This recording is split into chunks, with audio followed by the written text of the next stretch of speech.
Lijep pozdrav tudi iz moje strane. Ja sam Violeta Šikaleska, dolazim i zaposlena sam kao razvojni inženjer u odjelu superračunalstva na Institutu informacijske znanosti iz Maribora.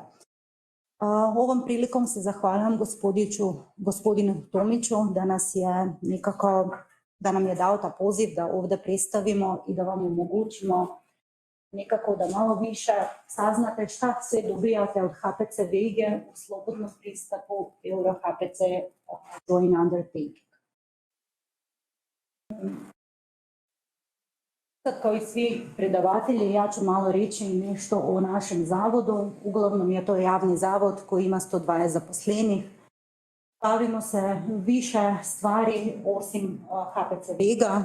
Znači razvijamo različne sustave, najbitnije su automatizacija knjižnica, poznata kao KOBIS, i onda još slovenski informacijski sustav koji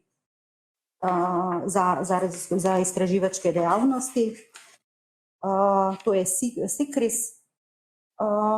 Isto tako je nas UNESCO prepoznao kao centar druge kategorije, regionalni centar druge kategorije i smo nekako pod UNESCO-voj zaštiti. Sa projektom HPC River u 2018. godine nekako smo udomili Vege. Projekt je bio 2018. godine, Vega je došla onda 2021. Mogli smo, zato što je Slovenija mala i nemamo dovoljno kapaciteta i resursa da bi to uradila samo jedna institucija, mogli smo se združiti i napraviti ta konzorcij SLING, koji u stvari je slovenska nacionalna superračunalna mreža, koja nekako vključuje sve stručnjake iz cele Slovenije i možemo reči, da Vega nije izumova, Vega je isto od naše suradnike, od Inštituta Jožana Stefana, od Arnesa i od izuma isto tako. Koji su bili ciljevi koji smo ih postavili za Vegu i šta u stvari Vega nekako ukupno predstavlja? Zamišljena je kao superračunalo za sve korisnice oziroma sve zajednice. Razdeljena je na CPU i GPU particije, omogućava obrabotka velikih podatka i velikih podatka i velike propustnosti podatka. Pri tom normalno se može koristiti umjetna inteligencija i strojno učenje, apsolutno primerna za to. Isto tako je nekako umišljena kao centralno računsko čvorište za cijela slovenska infrastruktura. S tem se omogućava da se među ostalim centrima razmenjujemo podatke. Dobro je, mislim, želeli smo da je isto tako dobra skalabilnost za masivne usporedne poslove i brza propustnost za mnogo male poslove. I pri tem isto tako nekako nudimo velika prehrana podataka.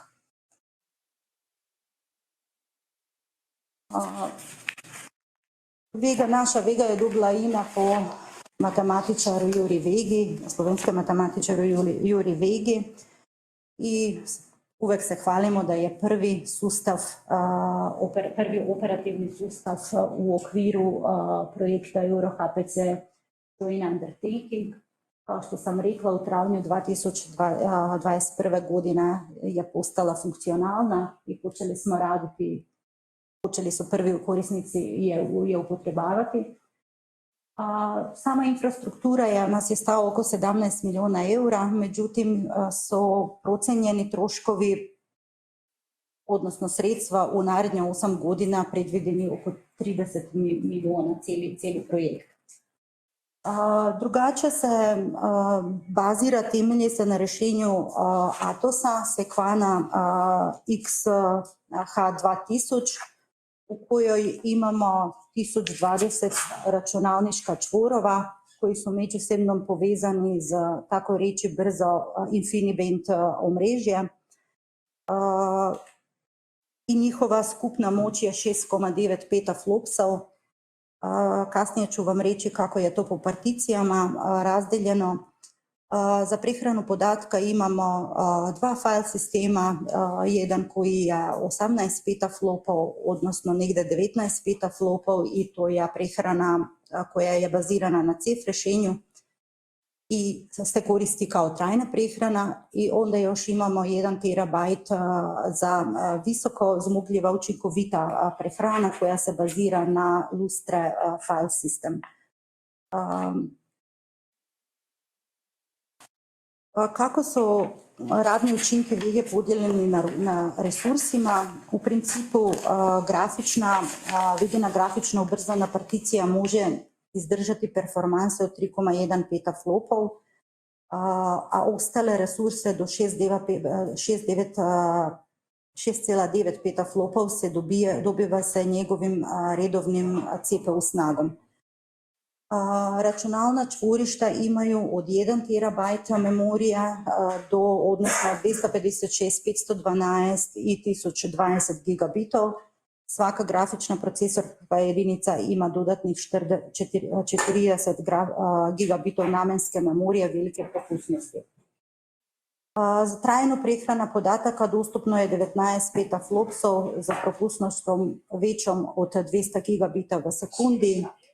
I isto tako prehrana visokih performansa, kapaciteta 1 petabajt koja je namenjena samo za privremeno pohranu, ima protok večji od 400 gigabajta v sekundi.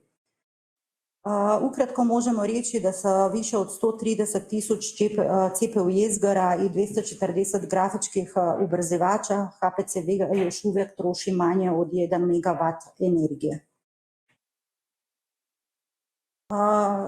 HPC Vega koristi dve vrste CPU čvorišta i to su standardna CPU čvorišta koja imaju 256 GB RAM-a i tako reći čvorišta velike memorije koji imaju 1 terabajt RAM-a. Svi CPU-vi na CPU particiji su AMD EPIC 7H12 procesori koji imaju 64 jezgara. I svako čvorište ima po 2 takva procesora. Svaki od ovih procesora koristi oko 280 W snage i kod svih čvorišta omogućeno je hyperthreading, tako da je dostupno ukupno 250 fizičkih niti po čvorišta. GPU particija u stvari ima iste CPU-je kao i CPU particija, a samo da ima dvostruko veća količina RAM-a, znači tamo imamo 512 GB RAM-a. Grafični ubrzivači su Nvidia A100 koji su jako veliki, imaju puno kudu i tenzor jezgara. Sad kao korisnici nudimo korisnikom prijava preko 8 prijavnih čvorišta, od kojih 4 su standardni CPU čvorišta, 4 imaju još Nvidia A100 GPU kartica. Tako da korisnici GPU kartice, u stvari GPU particije, mogu nekako poslati svoje poslove na te prijavne čvorišta, potestirati i onda vidjeti, napraviti malo razlika među CPU i GPU particiju i onda da se odluče na koju particiju trebaju i koja particija je u stvari primarna za vaš posao. Srce našeg superračunalnika je normalna platforma Slurm, to je besplatni upravitelj resursima, odnosno resurs menadžer i raspoređivač posla, pomeni job scheduler. To je otvorena koda i u našem slučaju nekako smo rekli da je to ljepilo koje povezuje odvojena računalnička čvorišta u centraliziranu platformu za izvršavanje poslova na svim klasterima čvorišta. Svi korisnici šalju poslove v Slurm redove za čekanje i bez obzira na to koja pristupna točka može korisnici dolaze korisnici i potem vam Slurm nudi 5 particija, koje su nekako tukaj izpisane. Jaz sem rekla, da so uglavnom CPU pa GPU particija. Videli ste, da je CPU particija razdeljena na long CPU i large memory, gdje u stvari long CPU ima na izredno malo brojeva čvorišta, samo 5, međutim tamo job može trajati i do 4 dana, to je umišljeno za duge jobove. Large memory particija imamo 192 čvorišta koji imaju veću memoriju i tu u stvari je namenjena za poslove koje trebaju više memorija i ne toliko CPU snaga. Ostane onda još klasična CPU particija i GPU particija koja ima 60 čvorišta. To kaj sam omenila, kaj sam prije rekla za prijavne čvorove, sve 8 u stvari prave te dve particije, koja u stvari je particija za testiranje vaše aplikacije i tamo je limitiran čas na 30 minuta.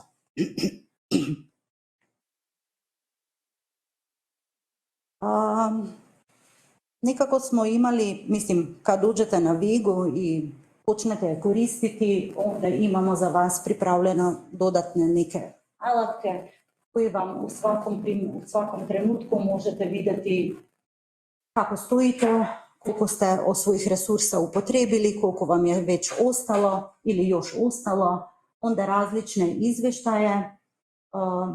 U principu na jedan projekt imate, odnosno imaju korisnici već korisnika i onda se to vidi na cijeli projekt koliko je upotrebljeno resursa i onda isto i po samom korisniku. Isto tako kad se job završi je možnost da preverite koliko je vaš job bio efektivan. U smislu da li ste pravilno odredili koliko resursa job potrebuje u odnos na CPU,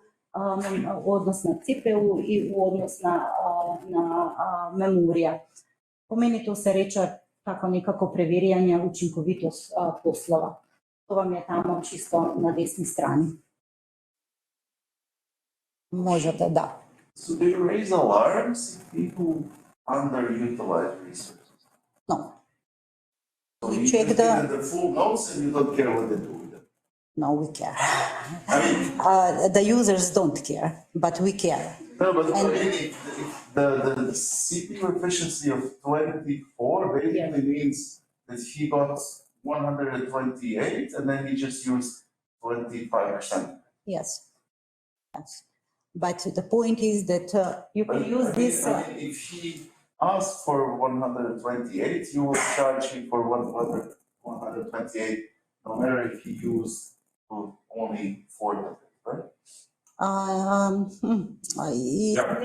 Yeah, the billing is. No, I mean, that's fair. I mean, but he took it. A job specifies what kind of resources it will use, and if it requires one call and all the memory, it will be chargeable no problem.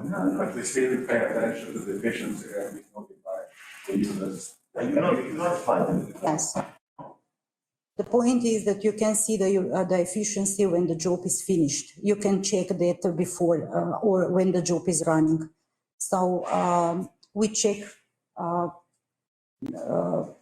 not every job, but random some jobs, and if we see that something is not good, then we notify the users that he's supposed to optimize his code. Yes.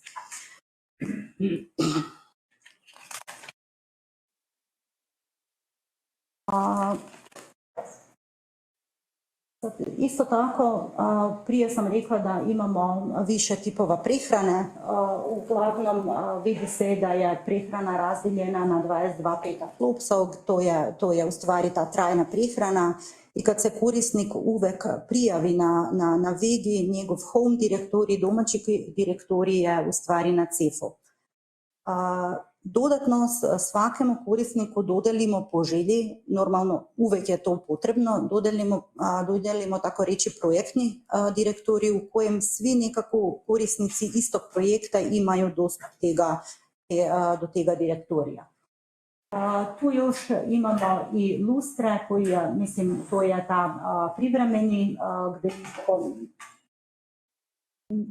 ne prakticira se da se otvaraju direktorije zato što je to samo nekako namenjeno za rad samog procesa. Normalno, mislim, home direktorij je uvek limitiran na 100 gigabajtov in to ne spreminjamo. Tako kako sam rekla, uvek nudimo uporabnikom da im otvorimo projektni direktorij. Isto tako vam nudimo još i CVMFS, to je CERN datotečni sustav virtualnog stroja, gdje imamo odredene software distribucije. Na Vegi je isto tako, korisnice se mogu povezati, mislim, na Vegi se korisnice mogu povezati samo ako su autenticirani putem prethodnom razmjenom para SSH ključeva ili preko važećkog SSL certifikata. I budući da je XNS posređivanje omogućeno, korisnici također mogu koristiti Linux aplikacije za grafičkim sučelom. To se može čak postići i unutra Singularity premnika na GPU čvorišta.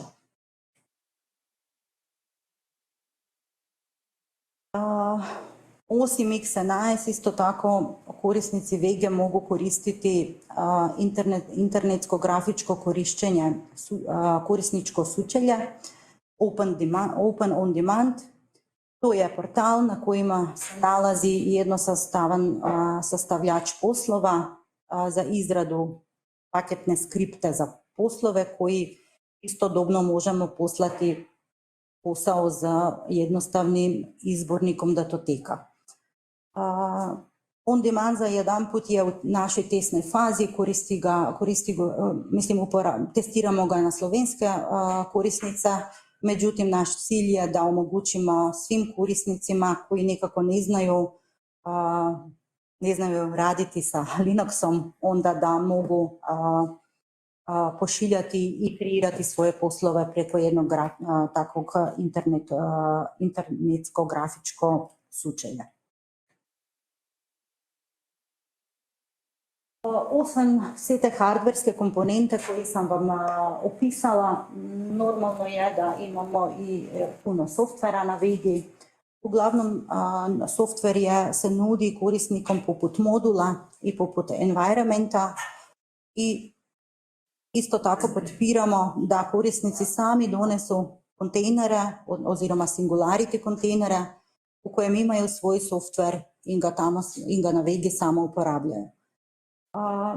Tukaj smo napisali po različne znanosti, koji sve softvere nekako imamo. Za sve koji ne imamo momentalno, uvek korisnici nam pišu na našu podršku i onda se u roku 1-2 dni se vam softver nekako napravi. Ti softveri su u več verzijama, bildeni za različnim compilerom, različne verzije, tako da možete birati i naći svoju verziju i onda uporabljati to. So a question, how do you handle the MATLABs? They do not grant supercomputing licenses.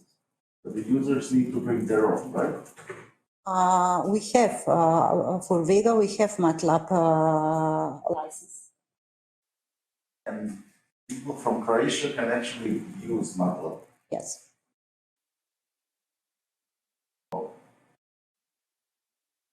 I'm not sure if you need client. We had a problem with them because their license model does not allow you to offer it to people outside of your organization.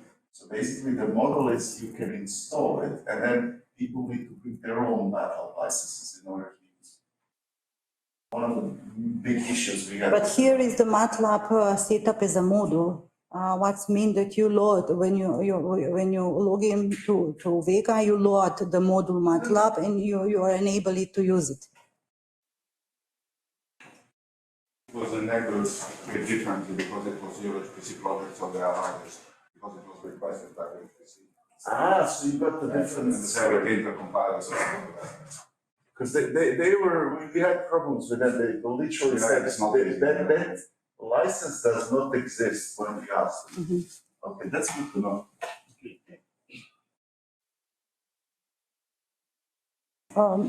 Jedna od naprednih funkcija koje se korisnici mogu uporabljati, koristiti i se na taki način prijavljati i pošiljati velike poslove, veliki broj poslova. Na Vigi je ARC, NordGrid ARC, koji jednostavno se bazira na client i server komunikacija. Serverski del je već postavljen na Vigi, klientski del postavite vi i onda vam on omogućava da se nekako, ako imate stvarno veliki broj poslova, da ih pošaljete istovremeno. Tu još možemo reći da na Vigi postoji tako rečena virtualizacijska particija koja se koristi za servise sustava, dugotrajno personalizirane servise i virtualno okruženje za korisnika.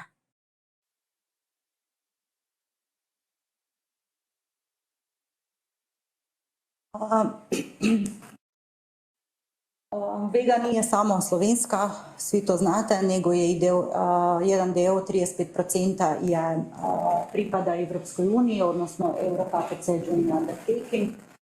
Unutra te 35% postoje određene pravila kako možete dobiti resurse koji vam oni nude. I to je u stvari danas nekako cilj da vam pokažem kako su postupci da lažje dobijete resurse preko evropskega dela. Ostale 65% kapaciteta so za nacionalni dio istraživanja, od tukaj so 70% je namenjen slobodnim pristupom, 20% je komercijalni pristup, odnosno industrijski pristup, malo podržavamo i gospodarstvo i firme koji dolaze iz gospodarstva. I onda još 10% imamo nekako rezervacije koji su za nas izuma, koji koristimo za testiranje, za razvijanje i tako dalje. Sad, vi normalno možete koristiti te 35%, koji u principu niti ni tako malo na godišnjem nivou. Gdje mi to dolazi? Na godišnjem nivou je to na standardi CPU particiji, dobivate 301.400.000 CPU ure. Onda na large memory je ta brojka okoli 75 milijuna i na GPU je skoro 24 milijuna. EuroHPC Joint Undertaking ima više poziva. To što je zeleno, to su benchmarkovi development pozivi koji su uvek otvoreni. Znači svaki mjesec je cut-off. U odnosu na te pozive na Vigi nudimo, označeno tukaj na slici, za svaki poziv nudimo te resursa, što znači na Vega CPU nudimo 640 core hours na projektu. Če jih je 10, ako se prijave 10, onda svi 10 dobiju po 640 core hours. To je za benchmark, na development koji traje 1 godina, pristup je za 1 godina, onda je 1.280.000 core hours. I od doli je još za Vega GPU partice, gdje na benchmarku koji traje 3 mjeseca, dostup je za 3 mjeseca, dobijate 51.200 core hours, odnosno 128 core hours za development pool. 4 puta godišnjo EuroHPC isto tako objavite regularne polove, regularni redovni pozivi. koji su nekako namenjeni i na tem pozivima se dodeljuje više količina, više resursa.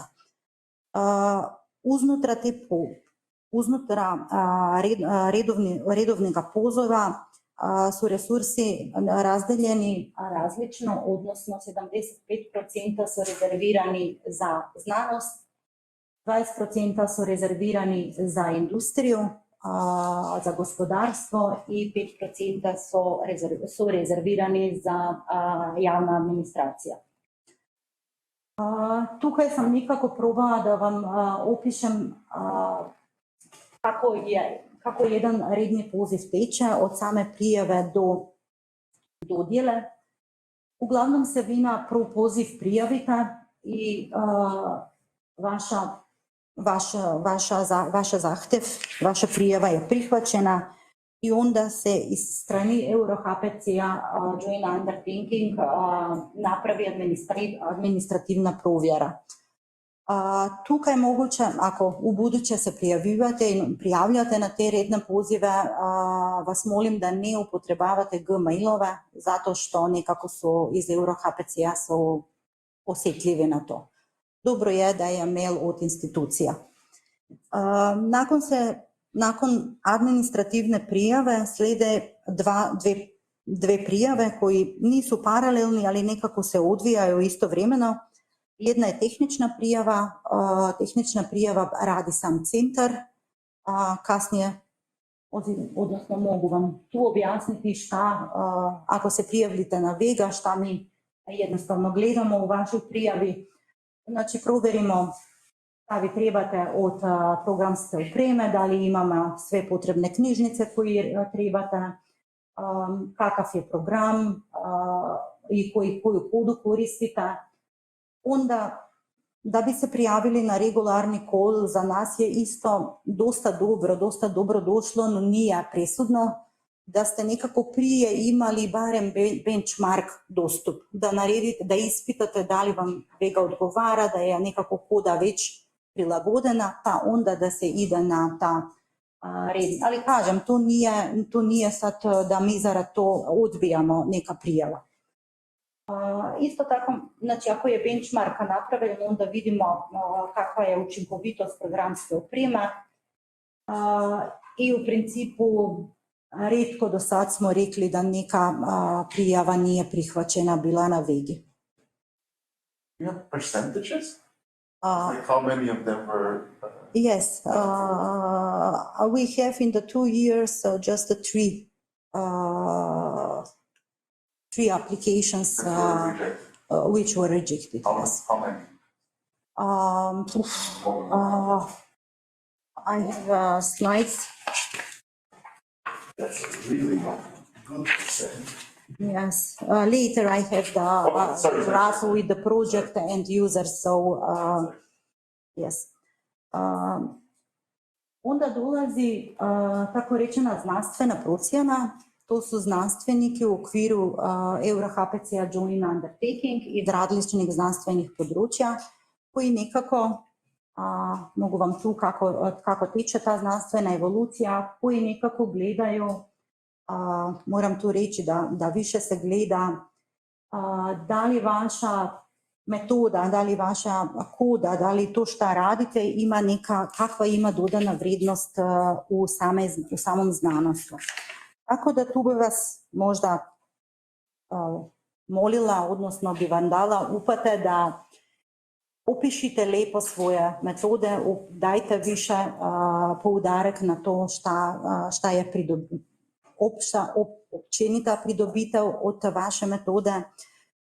Isto tako oni provjeravaju da li ste pravilno zahtevali resursa na ta nekako znanstvena evaluacija, se mogu oni reći ta program nema potrebe od grafične particije, može se izveći na CPU particije, recimo to je primjer uvek kad se koristi Gromaxa, ako oni ocene da vi, ali nemamo dovoljno resursa na grafičnoj particiji, onda vam daju dvojno ili trojno više na CPU particiju. I nakon te znanstvene evolucije se nekako sve prijave se ocene i dobiju ocenu. Minimalna ocena da bi išli napred mora biti 10. Sve što je pod 10 je automatski odbijeno. Onda imamo sastanak na koji se dodeljivaju resursa. Resurse dodeljivaju po pravilima one koji ima najviše točka, prvi dobija resursa. I onda tako po listu. Osim ako ima prijave iz gospodarstva. Onda oni uvek su prije znanosti. Tako da moram reći da je malo i lotarija da u vašoj rednoj prijavi recimo nemate veliki broj industrijskih prijava. Nakon toga se, kad se sve to završi, se dodele resursa, uglavnom nikad dovoljno resursa nisu ponuđene. Recimo u četvrtem, sad u zadnjem kolu, Vega je nudila malo manje broj grafičkih GPU ura, pa nekako smo na kraju ipak, mi smo nudili 1,5 milijuna, zahtjevi su bili 3,9, pa onda smo nekako našli da svim koji su aplicirali nekako dobiju resurse na Vegi.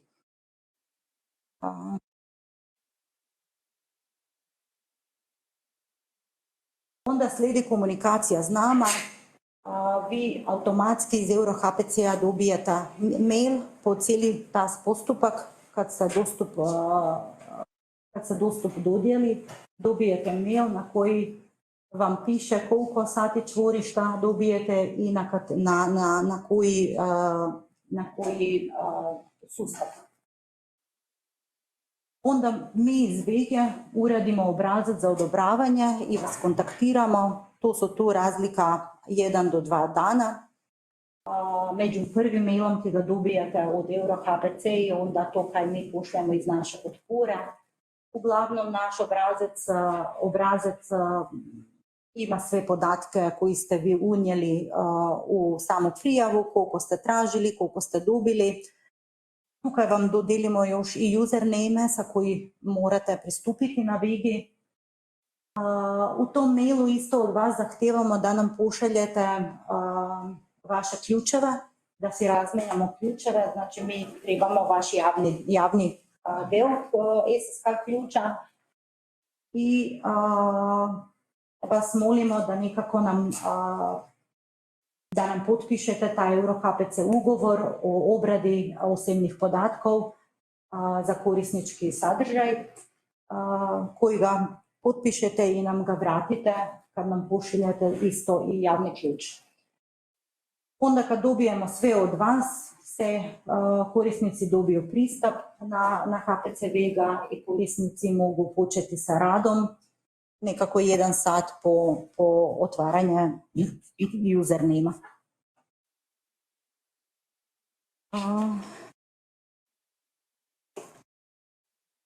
To je statistika o pozivima za 2022. godine, koliko je bilo recimo ponudeno, koliko je bilo dodeljeno, to ste vi tražili možda.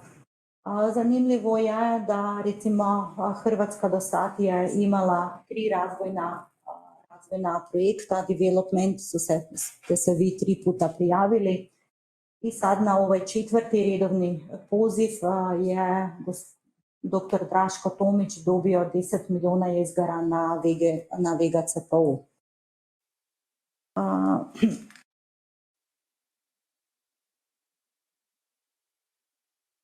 Kako su razdeljeni? Sorry? Da, mogu.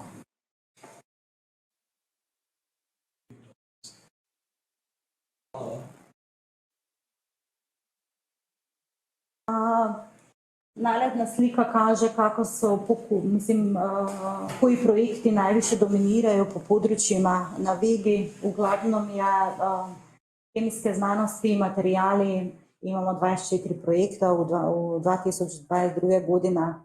Atraktivna je matematika i računalništvo, inženjerstvo, fizika, uglavnom sve različne znanosti trebaju i su na Vegi. Sad naredna slika je kumulativa svih projektov i sve korisnike prema obdjelu HPC Vegi. Ukupni broj stalno raste, tu imamo kumulativa i sad to nije da su svi aktivni. Jedni projekti su već su se završili, tu je kumulativa negdje pola ih je aktivnih. To znači oko 240 momentalno imamo aktivnih korisnika. Normalno razdeljeni su prema EuroHPC projekta i slovenski korisnici i EuroHPC i obratno. EuroHPC projekti i korisnici i slovenski projekti i korisnici.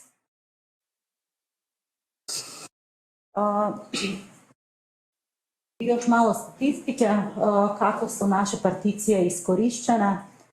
Možemo reći da CPU particija i nije baš tako dobro iskoriščena, međutim Slovenija podpira Atlasov projekt, CERN-ov projekt Atlas i onda sve što ne iskoriste korisnici EuroHPC i slovenski koristi Atlas i na ta način jednostavno rečemo da je Vega maksimalno iskoristena u odnos na CPU particije.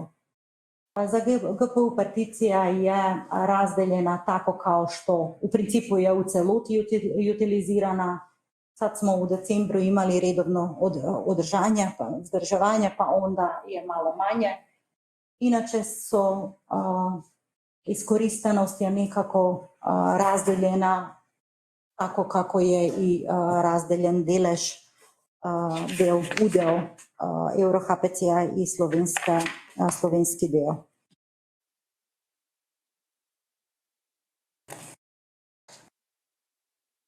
Na Vegi se možemo pohvaliti i za projekti visokog profila. Uglavnom popularni projekti koji se razvijaju, koji teku na Vegi su projekt slovenskog genoma, gdje naši medicinari istraživajo genomske variabilnost Slovenca in na ta način nekako se trudimo, da diagnosticiramo redke genetske bolezni. Drugi projekt koji isto teče je razvoj slovenskog jezika v digitalnem okrožju. Tu sem vam dala linke, da si nekako, ako vas malo više zanima o te projekte, da si jih pogledate.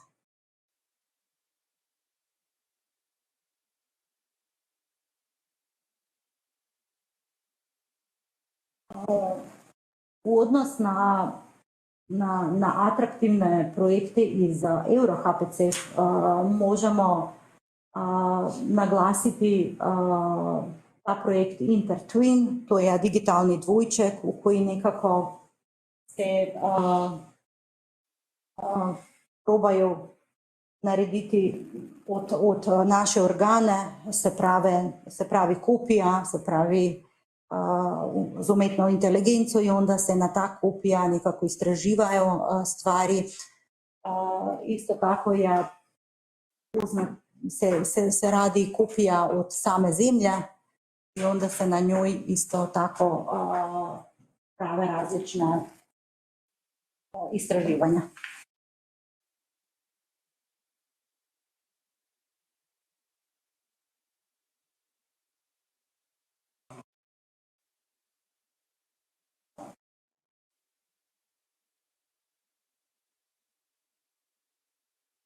Normalno da na Vegi imamo i komercijalne projekte.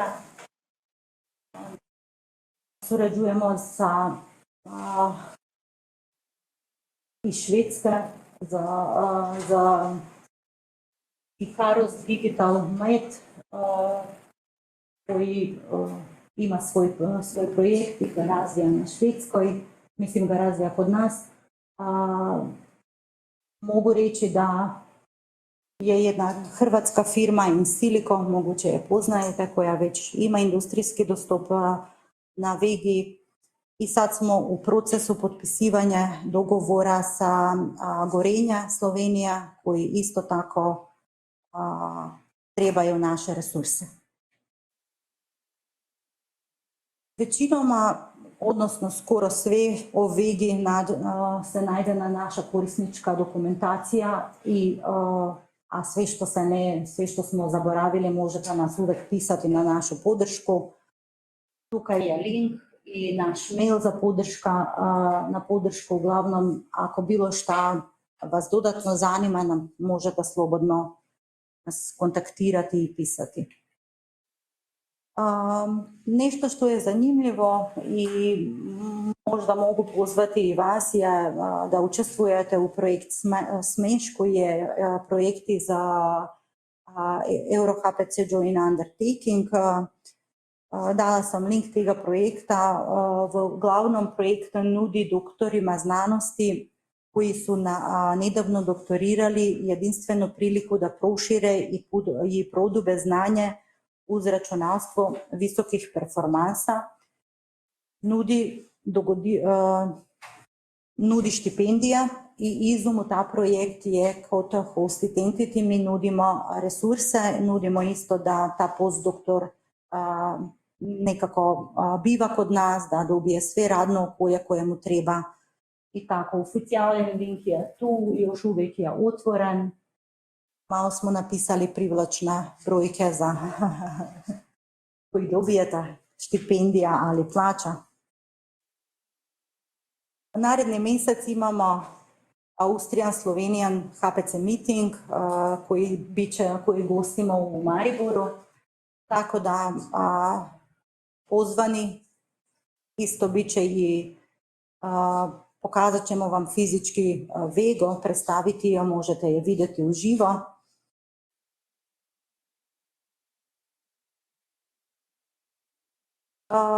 Za sve one koji pa ne možete doći uživo, onda smo tu dali link da si malo virtualno pogledate Vego. Tako da nekako sam jaz ukratko sve obuzela. Zahvaljujem vam se na pozornosti, ako ko ima kako pitanja, slobodno.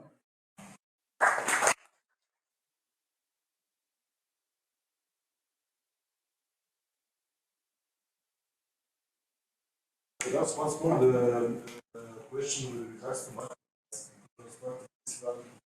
to the process.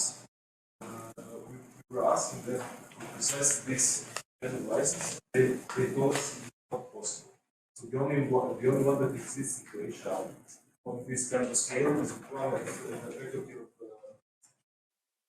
of informatics. Then there it's only available for people who are within this institution. Telling us it's not possible to have a single site license for multiple institutions. So how were you able to obtain this? Because they were explaining to us it's not possible. And you will let us change, budget one thing, maybe I was wrong for it, so. Let's find out if there's some. Yeah, we can do it. Neko drugo pitanje? Ili imali upute iz velikih informatičkih firma, Amazon? Ne. Oni imaju svoje. Google i Amazon ne. I to imaju već.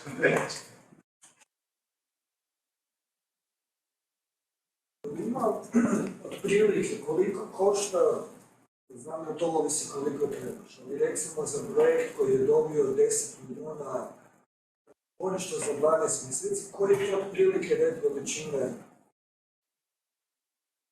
trošak, koliko košta to? Odvisno je na koju particiju radite. Da li su to CPU tvorišta ili GPU tvorišta. Uglavnom, za CPU... Evo, za znanstvo. Znanstvenik je sve besplatno. Sve je besplatno. Besplatno. Samo industrija plaća. 30% kroz EuroHPC.eu, jer su mi EuroHPC ne, sve besplatno, nema cijena. Nema cijene. Ostaje to da ti ostaje. Da. Sad ću objasniti i nešto. Jedno je veliki dostup, ako treba da 10 milijuna satova, nešto tako, za prvo velike projekte. Ako imate manje, recimo milijon ili pola milijuna, nešto tako, i ovo je, recimo, signifikantno. Ovo dobijate bez peer review. Ako je vaš projekat tehničko izvodljiv, onda možete dobiti dostup u roku manje od jednog mjeseca. To su ovi developmenti To su development i benchmarkovi, da. Ali ne trebate da radite baš software development, možete nešto švedski primjer je bio primjer SME-a koji su išli na development pristup, jer obzirom da nisu imali toliko profile. I onda su jednostavno išli, jer to je ovo što je kolegica rekla, svaki mjesec ide cut-off za development i benchmark, za koji se ne mora pisati tako nešto ekstenzivno kao što je kolega Draško pisao. To može bilo koji iz Hrvatske napisati. Znači, to je cijelo vreme otvoreno. Sad se logira gore, šalje se pristup i onda vam daju, ovdje gore, radite development s pristupima 3 mjeseca. Na godinu dana. svaki mjesec. Benchmark je 3, development na godinu dana, vidite 12 mjeseca. Raspisi se u Svaki mjesec, da. Dobite za jednu godinu. Za jednu godinu je development. Znači, to je godinu dana, samo je CPU koji si stavio. I recimo dobijete 1.280.000 na development kao za CPU particija. To je i dalje gomila resursa. Pa ću pričati. Morate znati da benchmark i to što je rekao moj kolega, benchmark i development ne idu na Euro HPC review, ampak to radimo centri sami. Tako da ne samo na Vega, vi možete ići na Karolina isto, svaki mjesec. Isto na samoj aplikaciji, kad ispunjivate, vi rečete ja želim CPU Vega, Vega CPU, želim Meloxina CPU, želim, ne vem, Karolina GPU. I u jednoj aplikaciji u stvari tražite na sve 3 centre resursa. I možete ih dobiti paralelno, imati dostup do sve 3 i to rade ljudi, to rade zato što jednostavno provjeravaju kako koda kako se koda obnaša na Vegi, na Meloxini, na Karolini i tako dalje. I onda kad dođe regularni call, onda se odluče, mi pa sad želimo naša koda se je najdobro odnesla na Vegi, želimo da tamo dobijemo više resursa. Zato je dobro da, kao što sam rekla, dobro je da najmanje imate benchmark, da vidite jednostavno da li uopšte imamo softvera koji vi trebate, da li imamo knjižnice, da sve vam uredimo, cijeli environment ki ga rabite i onda je laže na regularnom samo nastavite tamo gdje ste nekako završili s benchmarkom ili development. To je super, da ti zapravo više treba velika propusnost. Da. Ovdje se različiti centrali različiti male razlike. Na regiji firma u stvarno. Imate neke ostale centre, da su veoma zatvoreni, dođu u paralelni notu, jedan not.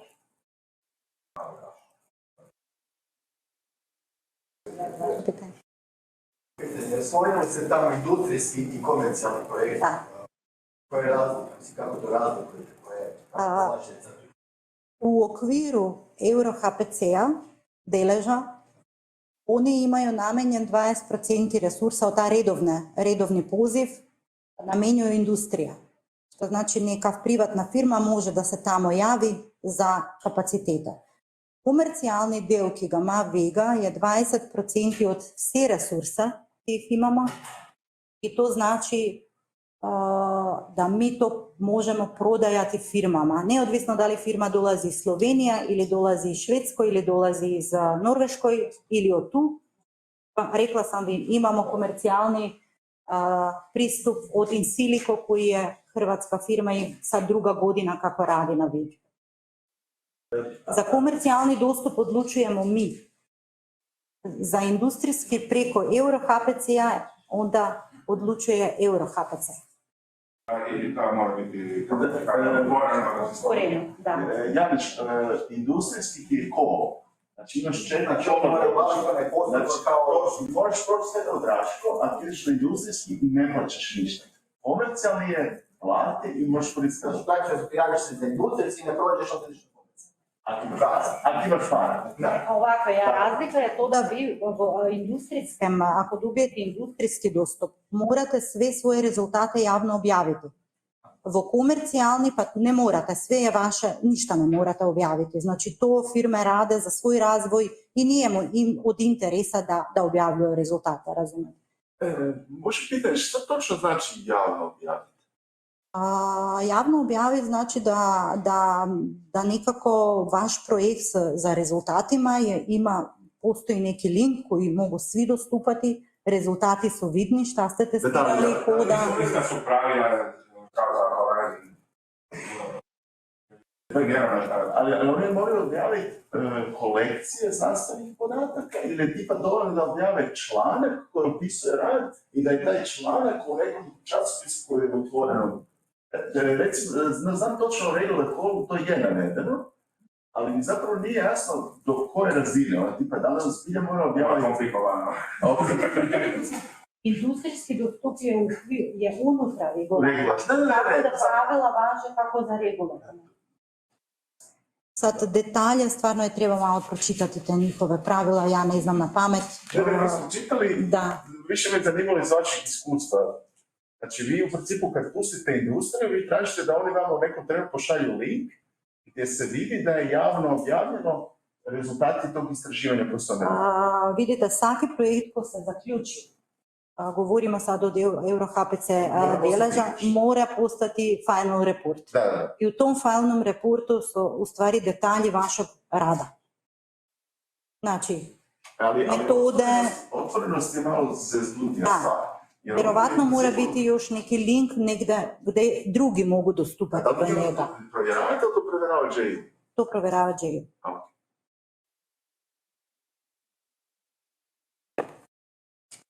Hvala lijepa još jedan.